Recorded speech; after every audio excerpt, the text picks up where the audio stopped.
welcome to Up and Coming. We're going to talk with you today about yourself, your career, your music. You have a song that's just been released, and we want to talk about that, of course. But yeah, let's just start from the beginning first and tell a little bit more about yourself. Sounds good. Thanks for having me. So, yeah, my name is Jordan Rys. I'm 24 years old, based in Los Angeles. And I've been in the music game now for about 6 years, not that long at all. I started up in a pop trio as part of a boy group where we made pop R&B music. We were all best friends from my hometown in Pennsylvania, and we posted music online and around our schools, and we ended up signing to Capitol Records, long story, and moving out west. And ever since I moved out west, I never moved back.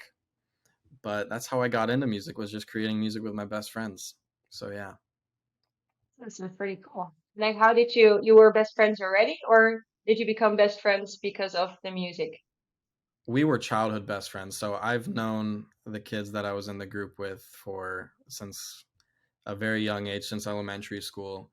And my older brother did music, and me being the youngest, I always like wanted to be better than them, and I always thought to myself like, I think I can be better. And I didn't touch music for my whole life until I was like 17, and then I was like, I think I can do better than literally everyone I know. And so I tried, and I was like, yeah, I can, and I did.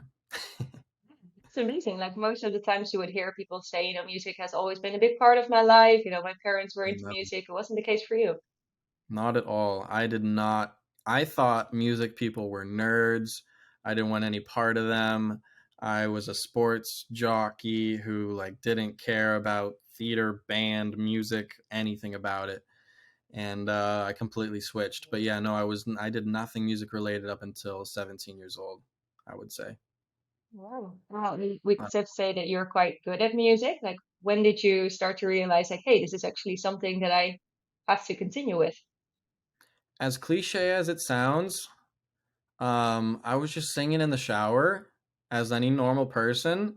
And a lot of people, they have that thought in their head where it's like, hey, I sound pretty good. Like in the car when you're like singing along to a song, or in the shower or something, and you think to yourself, oh shoot, I really hit that note. Or oh shoot, I sound pretty good. And 90% of the time it's false. And don't trust that gut. But I guess I was just a rare case where it's like, oh wait, maybe I actually can. And it took a lot of honing in, and it took a lot of like practice and studying other singers. It wasn't like immediate, you know but over the course of time, I started developing a singing voice. Yeah. Yeah, pretty cool. So, started in the more urban side, and then you moved kind of to pop, right? Very much so. Yeah, I started very much urban, very pop R&B, and dance music didn't come till the past year. I didn't even touch dance music for the first 5 years of making music. Did you consider, or was it a deliberate choice not to do so? I mean, where I was from and all the music that I listened to and all the music that my friends listened to, dance music just wasn't really in that. So I wouldn't, it wasn't even, it didn't cross my mind to do dance music. The only reason dance music came about for me was due to the fact that I posted a lot of covers on YouTube, and I would have DJs reach out to me asking if they could use my vocals for remixes and for their own projects. And I was lucky enough for one of the DJs to be my Turkish best friends, Armin Arman. And we just crushed it together, and we did really well, and we had a really good collaborative process. And, finding that one or two people that you work really well with and then being consistent with them, I think is a really smart play for a lot of up and coming artists, is to lock in with someone who is like-minded, so someone you can work with well, and then just grind with that one person or two people, the same group for a while. And I think it'll work out. That's what happened for me. Yeah. And what did you like about like maybe your first project then that made you realize this is something that I want to do in my future career? Sure. I mean, I've always been a big proponent of following or going into the door, like, how do I word this? Let me start over. I've always been a big proponent of what's the like terminology that I want to use? It's going through every open door. I don't know how I following. I don't want to the path of least resistance. Yeah. I've always wanted to whatever works. I don't like to force things. I like to just go with the flow, and dance music just seemed to come to me, and I like to go through every door that's open, and so it came and fell in my lap. It did really well. I didn't have to try too hard, and if that's where I'm like meant to go, then that's where I'm meant to go, and that's where that's where it was leading me. Um, I feel like I answered the question. I kind of forget what it was. My bad. Yeah. That's okay. No, it's like how, what is nice about dance music that made you kind of continue with it. But like my second question would be then, you see a lot of, dance kind of influence modern day pop music now. So it also kind of maybe makes sense for you to kind of dive in there, or artists requesting vocalists with your kind of sound. Would you agree with that?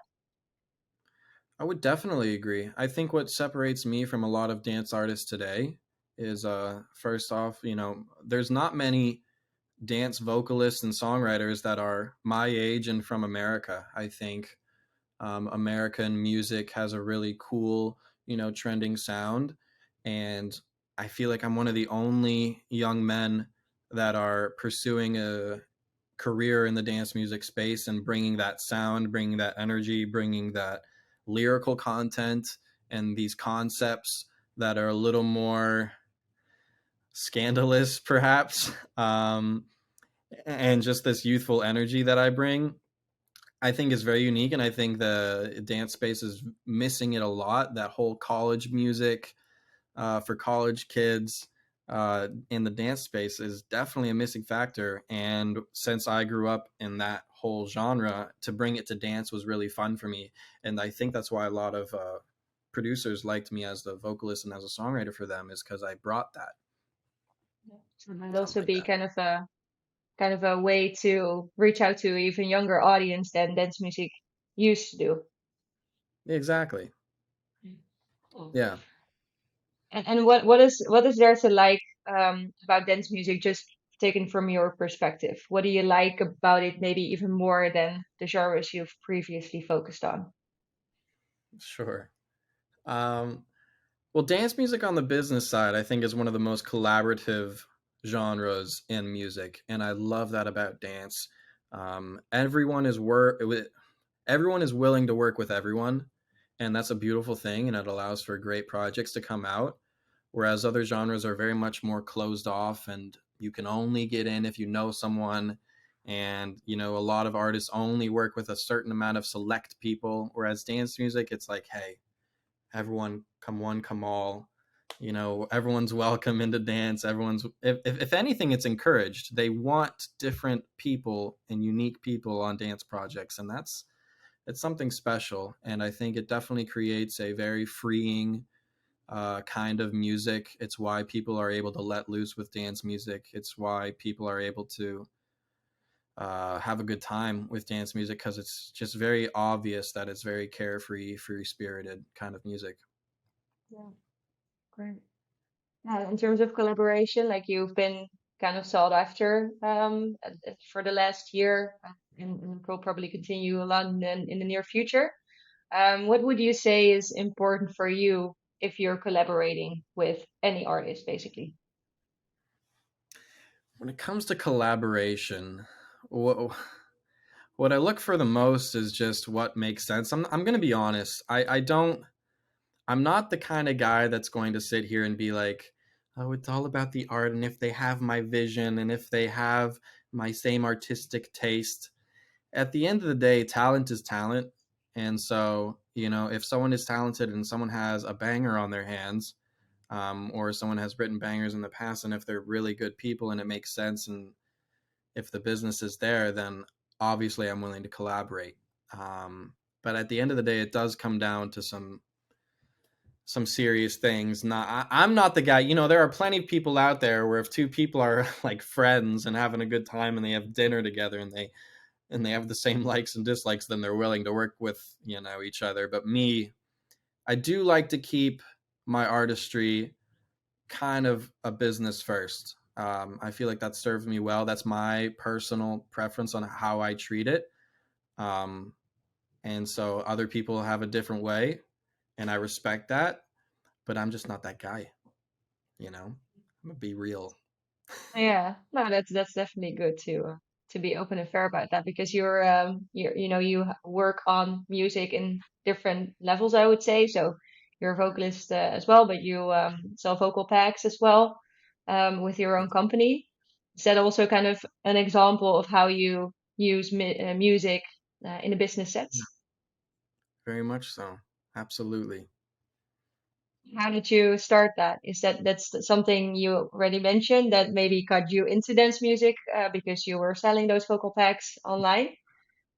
I can tell you how I started selling vocal packs. So I used to be a sound engineer at a studio, and eventually I quit being a sound engineer and working at a studio because I felt like, well, first off, I was more than just a sound engineer. When people came to my studio, they would use me not just to record them. They would use me. I would help them write lyrics. I would help them make the song, and I wasn't profiting on any of it.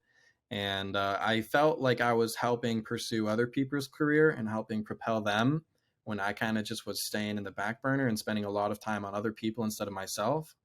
And so when I stopped doing that, everyone came to me and they said, like, Jordan, like, I know you don't, record people anymore, but how did you record my voice? How did you do this? Like, can you send me, the template that you used to record my vocals? And I'm like, if you pay me, maybe maybe I will. And it was just in such hot demand that they all wanted it, and it was more than one person that asked for it. And I was like, maybe there's a business here. And I googled, if this was available online, and it was, first off, there were not that many, and the ones that there were just not good. And so if you are an artist who is starting out or is wanting to record vocals, and you don't want to go to school for 4 years to learn how to engineer, and you don't want to go to an expensive studio and pay an engineer $200 an hour, there are other options where an engineer will mix a voice and then save that file, and you can use it to mix your own voice the same exact way. And it's a really great idea. It really does work. It's not too good to be true. And I spend a lot of time on that business as well. Yeah, it's pretty impressive for you, 24-year-old, right? You're not that old. Yeah, no, I mean, I worked really hard. Funny story, I traveled to Mexico during the pandemic and to get away from it all, and I sat down for 3 months near the beach on my laptop, built the whole thing in 3 months all myself, and I started promoting it on my YouTube channel, got a couple sales there, and then I just kind of took off because I Yeah. just realized I think it was a really good idea, and it is a good idea, and it's still working today. Yeah. And is that also something that you want to move forward with? Is it, do you want to kind of Absolutely. move more to the singing side, or is the business side more important for you? Ooh, well, oof. Which is more important? The business? They're equal. Everything. At the end of the day, I am a businessman, so I'm pursuing both equally, and I'm very good at time management. And so I will definitely pursue artistry, and artistry will help my business, and business will help my artistry. It works back and forth, and so I will definitely continue to pursue both areas equally well, um, and come out with more and more new products and keep renovating, not only my music but my products. And yeah, I don't know what else to say about that. Yeah, cool. Thanks for being honest about that. I think it is refreshing to just hear also your perspective on that, and I think a lot of people can relate and understand, what it's like. So yeah, thank you. I love talking business. I'll talk business all night. That's great. Well, I did want to ask you another question, but it's not about business. It's about your new track that just been released with Yada Yada. Can you tell me a little bit more about that song? Like what inspired you Yeah, to write it, or just anything? sure. So this song "Bad Enough" that's coming out was definitely written when I was not hearing enough American style dance music in the dance space. I really just wanted to write An American club banger. There are plenty of club bangers that are European inspired, but this one, when you listen to it, you're definitely going to be like, okay, this definitely has an American taste, sound, especially lyrically. And it's just an area that I just wish there was so much more of. And frankly, I just wish there were more American songwriters that did dance. I'm starting to find more and more as I dive deeper into dance music. But this song was really just me kind of having fun with it, not really caring about going deep with the lyrics, but more of just having fun in a cool, trendy way. And from a person that's my age, I think a lot of guys and girls are gonna love this song, and how I don't know how to explain it too much, but it's a good song. It's a great song. I don't know what to tell you, but it's very American inspired, and that's how it came out to be. Is the American part of it then, in comparison to the kind of more European way? Is it more like having fun, don't think about it too much, maybe Good less question. serious? That's a good question. Um, I think the difference between American lyrics and like European lyrics are, the way Americans talk about how our, using our lingo, using our terminology, the way we would like actually say things in our slang, and how carefree we are with the lyrics that we use. I feel like Europeans are they use proper English, when as much as they try. And when I write music and my lyrics are like, forget the rules. That's one thing I learned from hip hop is forget grammar, forget rules of English, and just write what's cool, write what sounds cool. Sometimes I prefer a lyric that sounds cool, like tonically, over a lyric that makes sense grammatically. Just because at the end of the day, music is a feeling, and going that route, and like talking about romancing girls and clubs and parties in a way that an American would is very different, if that makes Mm. sense. I feel like, listen to it and then you'll kind of understand like, oh, he is saying different things. Yeah, yeah, obviously I listened to it already and I really like the song. I think it's very upbeat. It's something, yeah, I think a lot of people would like, and I like the feeling of, just putting the feeling out there in the music, and don't overthink it maybe too much, because For sure. yeah, this is what it's all about. Do you think this is something that will kind of continue to grow, kind of this way of thinking in modern day dance music in the near future? I think it has to.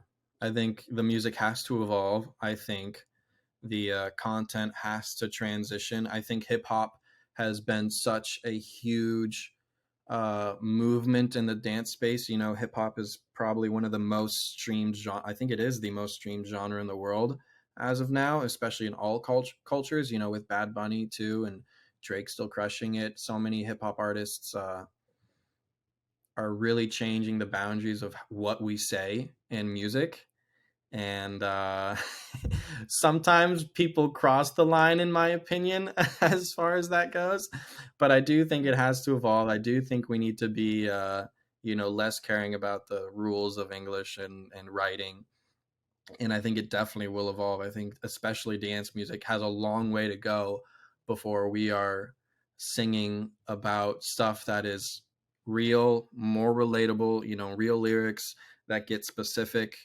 and what people can actually relate to is coming, and it frankly it's already here, and if it's not here, I'm gonna make it here. That's my job. So yeah.